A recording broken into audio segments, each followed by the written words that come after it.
Welcome back on capital news. चलिए देखते हैं दिल्ली की 25 फटाफट बड़ी खबरें। साथ ही डेली खबरों से अपडेट रहने के लिए चैनल को सब्सक्राइब करने के साथ वीडियो को लाइक करें।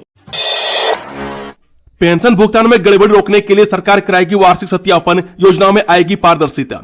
जी हां, दिल्ली सरकार ने बुजुर्ग पेंशन और जरूरतमंद महिलाओं को मिलने वाली आर्थिक सहायता में फर्जीवाड़े को रोकने के लिए वार्षिक सत्यापन का निर्णय लिया है। लगभग 6 लाख लाभार्थियों के सत्यापन के लिए CSCE governance services India limited के साथ साझेदारी की गई है। सत्यापन में बायोमेट्रिक प्रमाणीकरण, जीवन प्रमाण पत्र और अन्य विवरणों का डिजिटलीकरण शामिल होगा। सरकार सत्यापन का खर्च उठाएगी। मुख्यमंत्री रेखा गुप्ता ने कहा, सरकारी योजनाओं में पारदर्शिता लाने के लिए लाभार्थियों का वार्षिक सत्यापन कराने का निर्णय लिया गया। इसके लिए CSCE governance services India limited के साथ साझेदारी की गई है। सत्यापन अभियान के अंतर्गत प्रत्येक लाभार्थी का बायोमेट्रिक प्रमाणीकरण और उनका जीवन प्रमाण पत्र तैयार किया जाएगा। करवा चौथ और दिवाली पर बाजारों में चौपहिया वाहनों की एंट्री रहेगी बंद, 8 से 3 दिन तक पाबंदी। जब बहादुरगढ़ में करवा चौथ और दिवाली के मद्देनजर बाजारों में भीड़ को नियंत्रित करने के लिए पुलिस ने वाहनों के प्रवेश पर रोक लगाने की योजना बनाई है। करवा चौथ पर 8 से 10 अक्टूबर तक 4 पहिया वाहन बाजारों में नहीं जा सकेंगे। दिवाली के लिए भी जल्द ही ऐसी योजना लागू की जाएगी। बाजारों में जाम की स्थिति को देखते हुए यह फैसला लिया गया है। धर्म पूछकर इलाज करने से इनकार, संजय सिंह का मोदी योगी पर न्यू इंडिया वाला तंज। जी हां, आम आदमी पार्टी के नेता संजय सिंह ने एक वीडियो शेयर करते हुए प्रधानमंत्री नरेंद्र मोदी और उत्तर प्रदेश के मुख्यमंत्री योगी आदित्यनाथ पर तंज कसा। इस वीडियो में महिला दावा कर रही है कि वह मुस्लिम है, इसलिए डॉक्टरों ने उसका इलाज करने से इनकार कर दिया। संजय सिंह ने सोशल मीडिया प्लेटफॉर्म एक्स पर वीडियो को शेयर करते हुए न्यू इंडिया को लेकर पीएम मोदी पर तंज कसा है। उन्होंने वीडियो को शेयर करते हुए दावा किया, यूपी में महिला से उसका धर्म पूछकर डॉक्टर ने इलाज करने से ही इनकार कर दिया। पुरानी दिल्ली को पूर्णतः व्यावसायिक क्षेत्र घोषित करने की मांग, कारोबारियों में सीलिंग के खतरे का डर। जी हां, दिल्ली व्यापार महासंघ के अध्यक्ष के नेतृत्व में व्यापारियों ने सांसद रामवीर विथोड़ी से मुलाकात कर पुरानी दिल्ली में सीलिंग के खतरे पर चिंता जताई। सुप्रीम कोर्ट के आदेश के बाद व्यापारियों में असंतोष है। उन्होंने पुरानी दिल्ली को पूरी तरह व्यावसायिक क्षेत्र घोषित करने की मांग की, ताकि सीलिंग का डर खत्म हो और व्यापारियों को राहत मिले, क्योंकि वे सरकार को राजस्व देते हैं। बबेजा ने कहा कि जिन दुकानों पर सीलिंग का खतरा है, वहां की 90% दुकानें कई दशक से व्यावसायिक हैं, जबकि रिहायश यहां पर 9 के ही बराबर रही है। ऐसे में वास्तविकता को ध्यान में रखते हुए पुरानी दिल्ली क्षेत्र को पूरी तरह व्यावसायिक क्षेत्र घोषित किया जाए, ताकि व्यापारियों को सीलिंग का डर न सताए। डॉक्टर हेडगेवार को भारत रत्न दिए जाने की उठी मांग, RSS के संस्थापक को बताया राष्ट्रवाद के प्रथम प्रवर्तक। जब भारतीय बौद्ध संघ के राष्ट्रीय अध्यक्ष भंते संघप्रिय राहुल ने RSS के संस्थापक डॉक्टर केशव बलराम हेडगेवार को भारत रत्न देने की मांग की। उन्होंने डॉक्टर हेडगेवार को राष्ट्रवाद का प्रथम प्रवर्तक बताते हुए कहा कि उनकी दूरदर्शी सोच ने देश को मजबूत किया। उन्होंने हिंदी और हिंदुस्तान को मजबूत करने के लिए संघर्ष किया। उनके राष्ट्रवादी विचारों के कारण आज भारत दुनिया में शक्तिशाली देश है।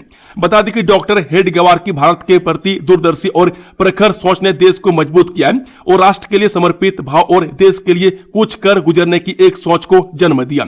हिंदू और हिंदुस्तान को प्रगाढ़ और मजबूत बनाने में डॉक्टर हेडगेवार जीवन भर संघर्ष करते रहे और उनके संघर्ष का नतीजा है कि राष्ट्रीय स्वयंसेवक संघ एक विशालकाय वृक्ष बन चुका है। सिर्फ देश में ही नहीं विदेश में भी संघ का विस्तार हो चुका है।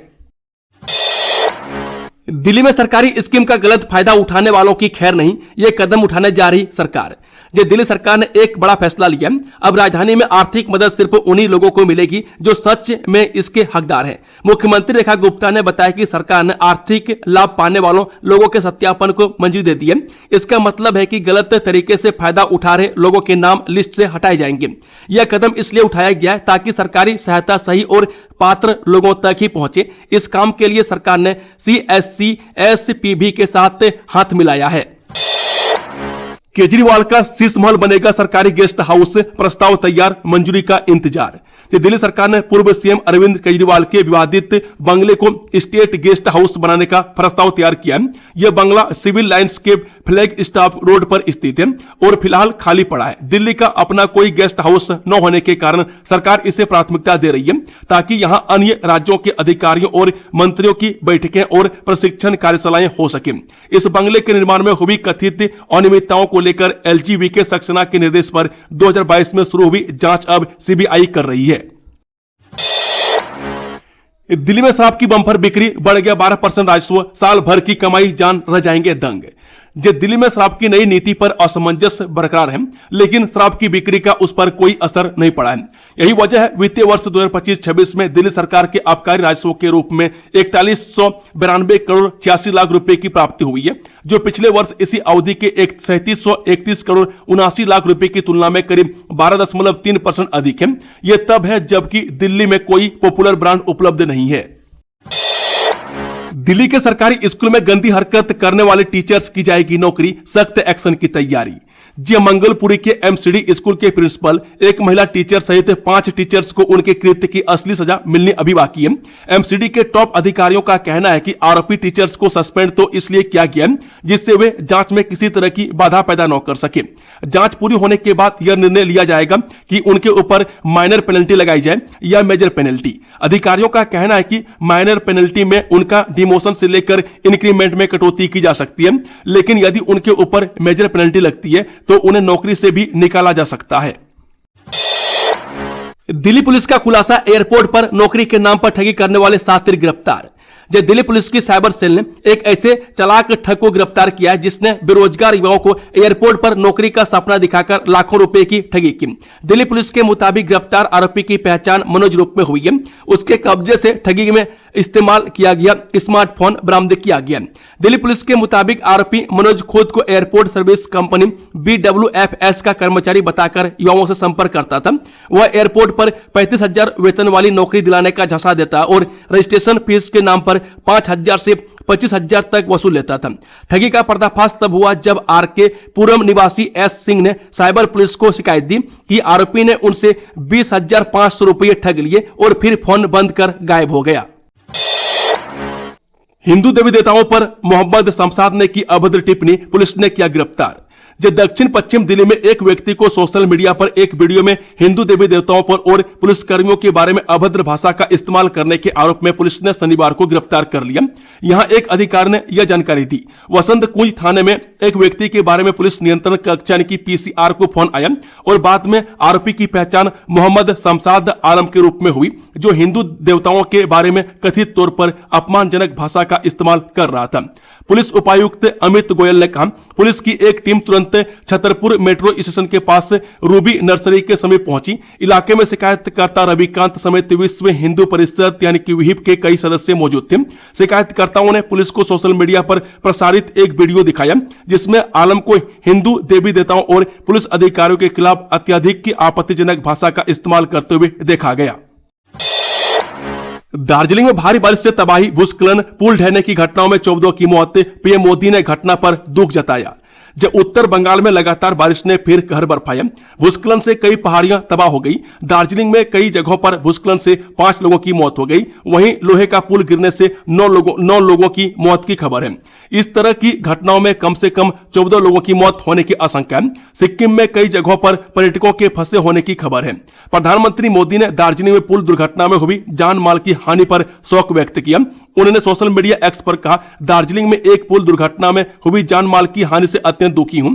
जिन लोगों ने अपने प्रियजनों को खोया है उनके प्रति संवेदना, घायलों के शीघ्र स्वस्थ होने की कामना करता हूं।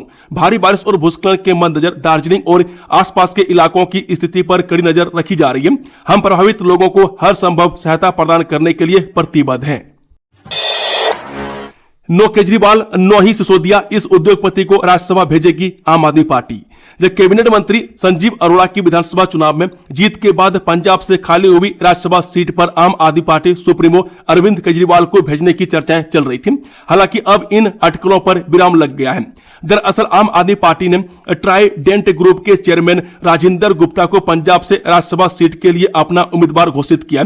आम आदमी पार्टी के राष्ट्रीय महासचिव संदीप पाठक ने इस संबंध में एक पत्र जारी किया जिसे पार्टी के सोशल मीडिया हैंडल से साझा किया गया है। दिल्ली के सिग्नेचर व्यू अपार्टमेंट के सभी फ्लैट 12 अक्टूबर तक करने होंगे खाली। जानिए एमसीडी ने क्यों लिया ये फैसला। जो दिल्ली के मुखर्जी नगर स्थित सिग्नेचर व्यू अपार्टमेंट के सभी फ्लैट 12 अक्टूबर तक खाली करने होंगे। दिल्ली हाईकोर्ट के आदेश के बाद दिल्ली नगर निगम यानी कि एमसीडी ने अपार्टमेंट खाली कराने की प्रक्रिया तेज कर दी है। आरडब्ल्यूए कार्यालय में नगर निगम की ओर से एक क्लर्क बैठाकर बिजली और पानी की एनओसी ली जा रही है। वहीं नगर निगम 13 अक्टूबर की सुबह से अपार्टमेंट की बिजली और पानी की आपूर्ति बंद करने के आदेश भी जारी कर दिए। अपार्टमेंट के कुल 336 में से अब तक 230 फ्लैट खाली हो चुके हैं, जबकि बचे 106 फ्लैटों को अगले 7 दिन में खाली करना होगा। नेपाल में शांति बहाल, दिल्ली काठमांडू बस सेवा फिर शुरू, जाने किराया, दस्तावेज और यात्रा की जरूरी जानकारी। जी हां, नेपाल में हालात सामान्य होने व दोनों देशों के बीच आवागमन बहाल होने के बाद दिल्ली काठमांडू अंतर्राष्ट्रीय बस सेवा एक बार फिर से शुरू हो गई है। यह बस सेवा यात्रियों के लिए बड़ी राहत है, क्योंकि इससे धार्मिक, पर्यटन व व्यावसायिक यात्राएं फिर सुगम हो सकेंगी। यह सेवा दिल्ली ट्रांसपोर्ट कॉर्पोरेशन यानी कि डीटीसी द्वारा चलाई जा रही है और इसे 25 नवंबर 2014 को शुरू किया गया था। इसके साथ ही नेपाल की तरफ से मंजूश्री प्राइवेट लिमिटेड की तरफ से भी भारत नेपाल के बीच बसें चलान किया जाता है। मैं नेपाल में हिंसा के बाद यह सेवा रोक दी गई थी, अब इसे फिर से शुरू कर दिया गया है, जिससे भारत व नेपाल के बीच लोगों के संपर्क को और मजबूत किया जा सके। पीएम मोदी करेंगे नवी मुंबई इंटरनेशनल एयरपोर्ट का उद्घाटन, देश को मिलेगी नई रफ्तार। जी हां, नवी मुंबई इंटरनेशनल एयरपोर्ट जल्द लोगों को समर्पित किया जाएगा। इसे एशिया के सबसे एडवांस एयरपोर्ट में से एक माना जा रहा है। चर्चा है कि पीएम मोदी इसका उद्घाटन 8 अक्टूबर को करेंगे। वहीं इस एयरपोर्ट का नाम रखने पर भी विचार विमर्श जारी है।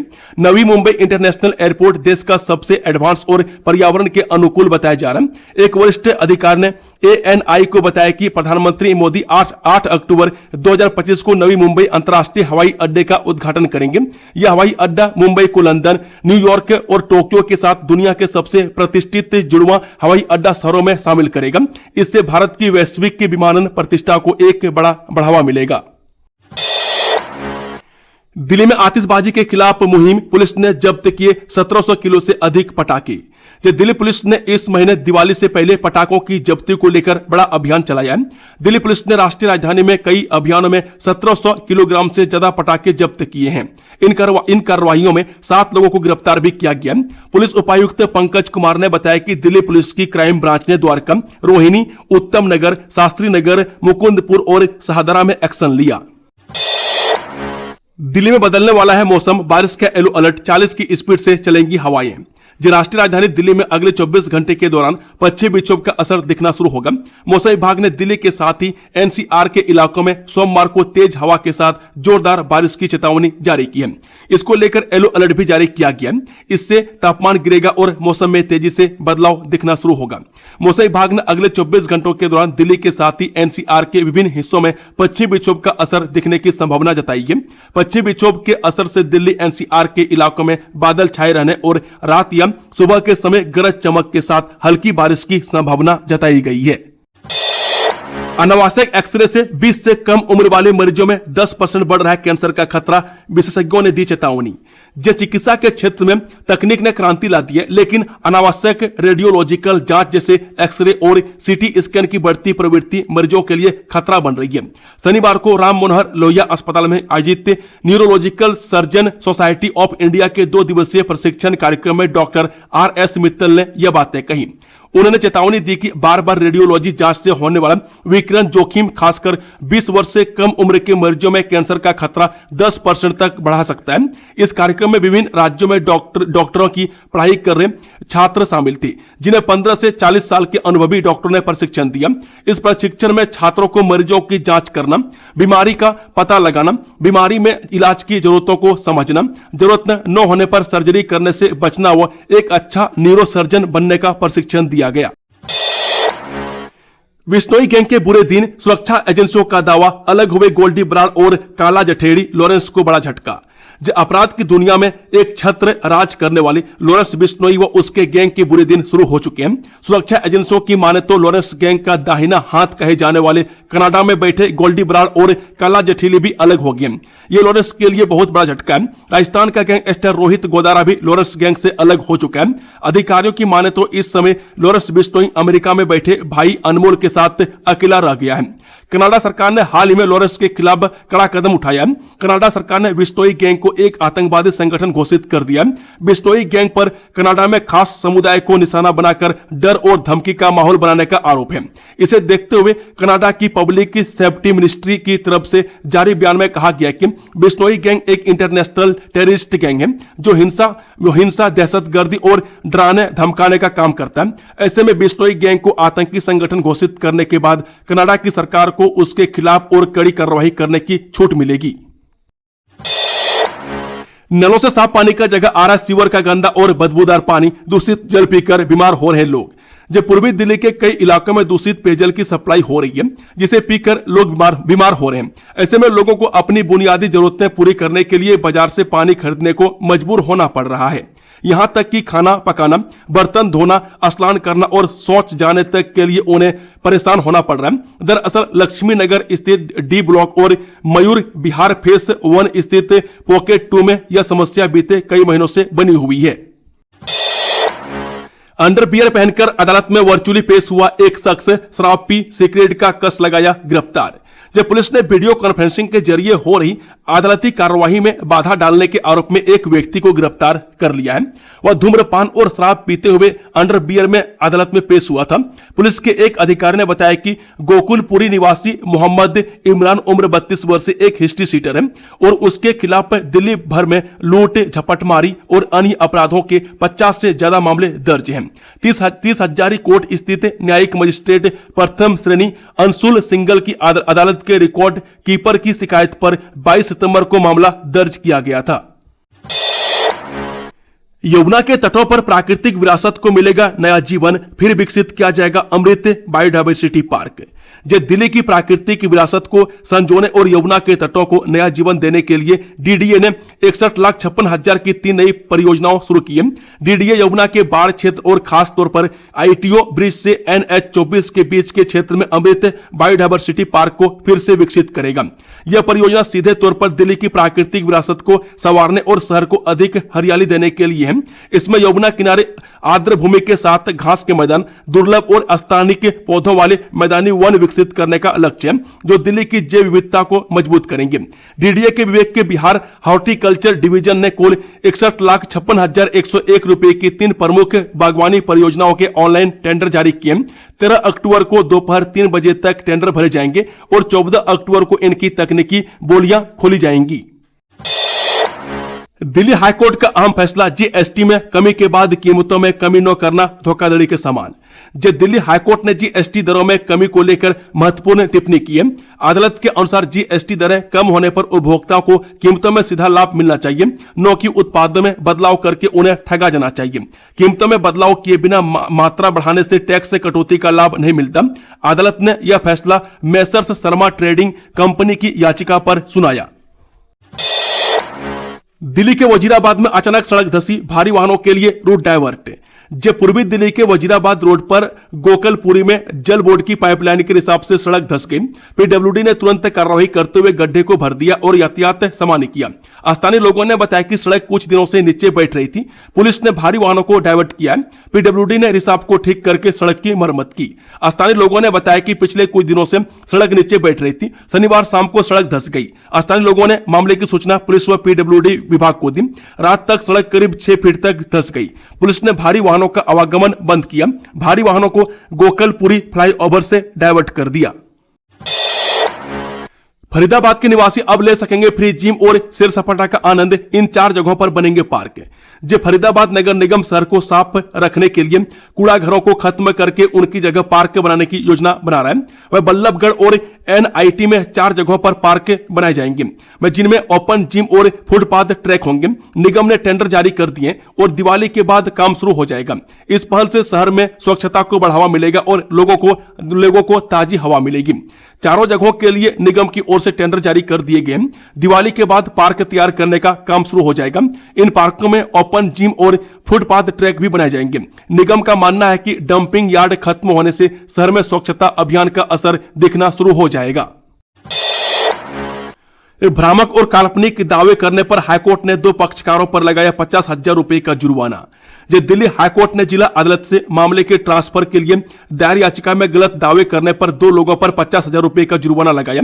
कोर्ट ने कहा कि ट्रायल कोर्ट के जज ने प्रतिवादी से दोस्ताना व्यवहार किया। यह आरोप न्यायपालिका की प्रतिष्ठा को नुकसान पहुंचाता है। याचिकाकर्ताओं ने बिना सबूत के झूठे आरोप लगाए थे और बाद में वही जज के सामने पेश होते रहे। अदालत ने कहा ऐसे आरोप न्यायपालिका की प्रतिष्ठा को कम करते हैं और इन्हें स्वीकार नहीं किया जा सकता।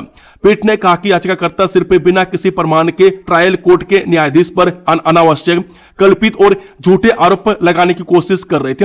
पीठ के अनुसार याचिकाकर्ता की याचिका उपजाऊ कल्पना का उत्पाद थी। पीठ ने यह भी नोट किया कि याचिकाकर्ता घटना के बाद भी इसी न्यायाधीश के सामने पेश होता रहा। दोस्तों, खबरों का सिलसिला समाप्त होता है। अगर जानकारी पसंद आई तो वीडियो को लाइक, शेयर, चैनल को सब्सक्राइब जरूर कर लें और कमेंट बॉक्स में अपना फीडबैक देना ना भूलें। Thank you, all the best. जय हिंद, वंदे मातरम।